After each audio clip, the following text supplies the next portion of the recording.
My YouTube family, good morning. আমার নতুন একটা ব্লগে তোমাদের সবাইকে অনেক অনেক ওয়েলকাম। কেমন আছো তোমরা সবাই? আশা করছি অনেক ভালো আছো আর তার সাথে সুস্থ আছো। আর আমিও কিন্তু ভগবানের নামে বেশ ভালো আছি। তো চলো ব্লগটা এখান থেকে স্টার্ট করলাম, তোমরা আমার সাথে থাকো আর ব্লগটা দেখতে থাকো। আশা করছি সবার ব্লগটা কিন্তু ভীষণ ভালো লাগবে।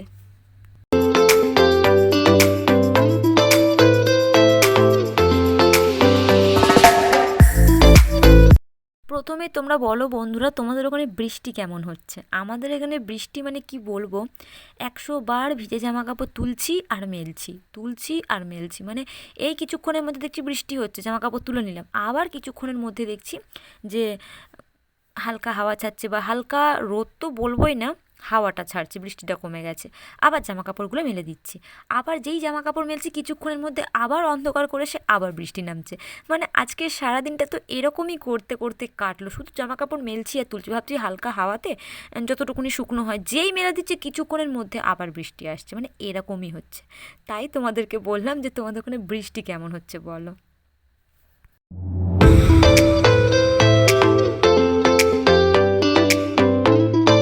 কি হয়েছে বলো তো বন্ধুরা, কদিন ভোর না আমি ভাবছি যে কয়েকটা জিনিস আমার পরিষ্কার করার আছে। কয়েকটা জিনিস মানে ফ্রিজ, শোকেস, একটু মন্দিরটাকেও পরিষ্কার করব। তো ভেবেই যাচ্ছি কাজটা আর আমার হচ্ছে না। আর মন্দিরটা আমি এখন করব না, যেহেতু আমবতী লেগে রয়েছে। তো ভেবেছি যে আমবতী ছাড়লে তারপরে আর কি মন্দিরটাকে পরিষ্কার করব। তো ভাবলাম যে ফ্রিজ আর শোকেসটা তো এখন করে নিতে পারি। তো ফ্রিজ পরিষ্কার করতে আমার অনেকটা সময় নেয়, সত্যি কথা বলতে। আমি খুব একটা মানে ঝটপট ঝটপট করে করতে পারি না। তো ওই জন্য আমি ভাবলাম যে একদিনে ফ্রিজটা ধরি, তার পরের দিন শোকেসটা ধরবো। তো সেই জন্য ফ্রিজটা পরিষ্কার করা স্টার্ট করলাম। আর সকালে তো দেখলেই টিফিন করলাম রুটি আর চিংড়ি মাছের ঝাল। এদিকে কি হয়েছে বলো তো, 2-3 দিন ভোর না একটু ম্যাগি করছিলাম, বেশ পেঁয়াজ লঙ্কা আলু ডিম ফিম দিয়ে ম্যাগি করছিলাম, বেশ ভালো লাগছিল। তো পাগলা সেবারে বললো যে একই রান্না বারবার করছিস। তো আমি বললাম যে সকালের টিফিন তো ঠিকই আছে। তো বললো যে না, আমার একই রান্না ভালো লাগে না, একটু ঘুরিয়ে পেঁচিয়ে করবে। তো তখন আমি বললাম তুমি বলে দেবে কী রান্না করতে হবে, তাহলে আমি সেই রান্নাটাই করে দেবো।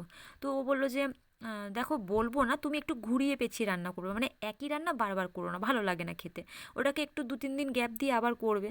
তো তাই জন্য আজকে ভাবলাম যে একটু রুটি করি, আর চিংড়ি মাছ ছিল, ওই পেঁয়াজ লঙ্কা টমেটো দিয়ে একটু ঝাল করে নিয়েছি।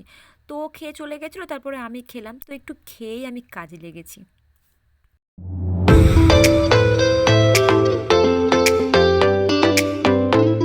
তো এবার আসি ফ্রিজ ক্লিনের ব্যাপারে। ব্যাপারটা কি বলো তো বন্ধুরা, যত বেশি ময়লা হবে তত কিন্তু খাটতে হবে, ব্যাপারটা এরকমই। তো চেষ্টা করবে 2-1 দিন ছাড়া ছাড়া ফ্রিজটাকে একটু ক্লিন করার। এবার দেখো, ক্লিন করা মানে সমস্ত কিছু খুলে মেজে একেবারে এরকম নয়।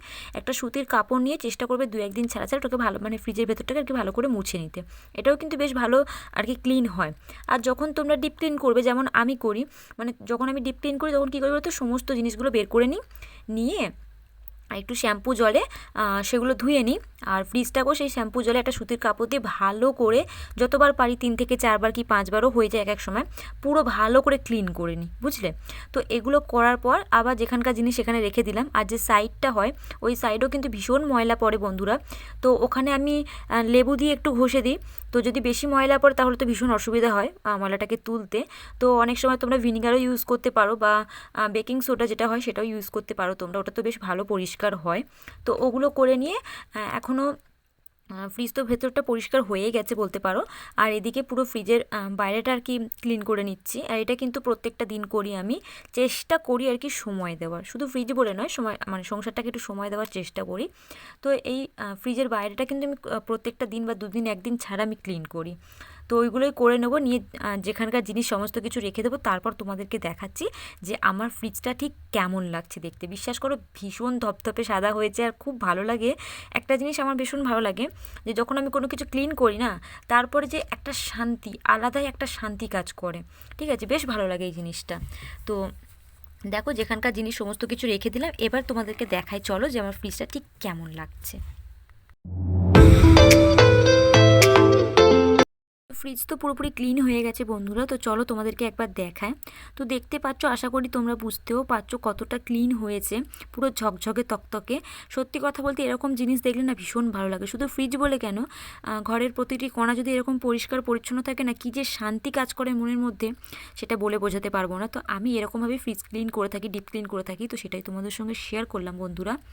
তো যাই হোক, এদিকে আমি এবার রান্নাঘরে চলে এসেছি, ঝটাপট করে একটু লোটে মাছের ঝাল বসিয়ে দিয়েছি। আর আমি না ডাল সিদ্ধ দিয়ে ফ্রিজটাকে পরিষ্কার করতে গিয়েছিলাম, কারণ আমার না একটু ফ্রিজ পরিষ্কার করতে গেলে একটু সময় লাগে, জানি না কেন আমি ঝটপট করে করতে পারি না। তোমরা তো ব্লগে দেখে নাও ঝটাপট করে, কিন্তু তার থেকেও অনেকটা সময় লাগে। তো এদিকে আমার রান্নাও হয়ে গেছে, আমি খেতে বসেছি, দেখছি ধুমা বৃষ্টি নেমেছে।